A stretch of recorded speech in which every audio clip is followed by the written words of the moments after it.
Social मीडियावर तुम्ही काही पोस्टही बघितल्या असतील की ज्या वेळेस रविकांत तुपकर वगैरे किंवा बच्चू कडू ही जी मंडळी विमानतळावर जात होती किंवा त्या ठिकाणी त्यांच्या ज्या काही बॅगा होत्या, तर बऱ्याच जणांनी हा प्रश्न उपस्थित केला होता की ह्या बॅगा नेमक्या एवढ्या मोठ्या कशासाठी चालवलेल्या आहेत. अनेकांना तसा संशय आला होता आणि हे आंदोलन कशा प्रकारे मॅनेज झालं याबाबतची सर्व तथ्य आपण या व्हिडिओतून उलगडण्याचा प्रयत्न करणार आहोत.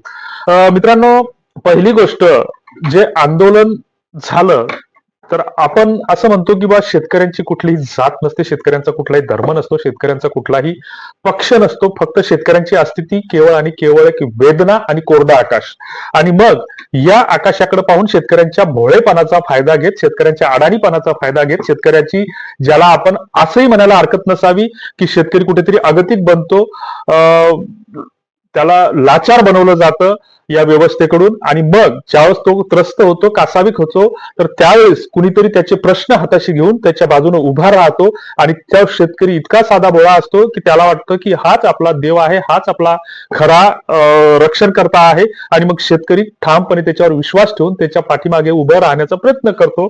मात्र